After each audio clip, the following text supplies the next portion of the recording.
నమస్తే, welcome to reflection news.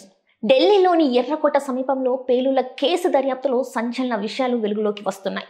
ఈ కుట్రలో భాగమైన డాక్టర్ల ముఠాకు పాకిస్తాన్కి చెందిన జైషే మొహమ్మద్ హ్యాండ్లర్ హంజుల్లా బాంబుల తయారీపై ఆన్లైన్లో శిక్షణ ఇచ్చినట్లు దర్యాప్తు వర్గాలు ప్రకటించాయి. నిందితుల్లో ఒకరైన డాక్టర్ ముజమిల్ షకీల్కి హంజుల్లా బాంబుల తయారీ వీడియోలు పంపించినట్లు గుర్తించారు. హంజుల్లా అనేది మారు పేరుగా భావిస్తున్నారు.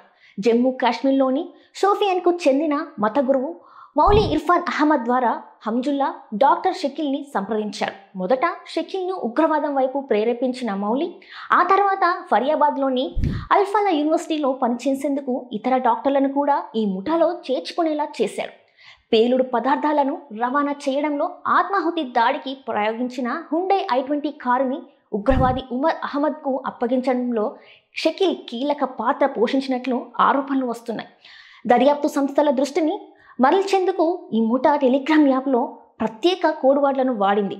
పేలుడు పదార్థాలను బిర్యానీ అని, దాడిని దావత్ అని పిలుచుకుంటూ తమ ప్రణాళికలు రచించారు. ఢిల్లీ, గుర్గాం, ఫరియాబాద్లోని కీలక ప్రాంతాలలో దాడుల కోసం 200 శక్తివంతమైన బాంబులను సిద్ధం చేసినట్లు సమాచారం. ఈ ఉగ్రకుట్రకు ఫరీదాబాద్లోని అల్ఫాలా యూనివర్సిటీ కేంద్రంగా మారినట్లు దర్యాప్తులో తేలింది. టెర్రర్ ఫండింగ్, మనీ లాండరింగ్ ఆరోపణలపై ఎన్ఫోర్స్మెంట్ డైరెక్టరేట్ అధికారులు యూనివర్సిటీ వ్యవస్థాపకుడు జావేద్ అహ్మద్ సిద్దికీని అరెస్టు చేశారు. యూనివర్సిటీకి చెందిన 25 ప్రాంతాలలో సోదాలు నిర్వహించి 48 లక్షల నగదు, కీలక పత్రాలను స్వాధీనం చేసుకున్నారు.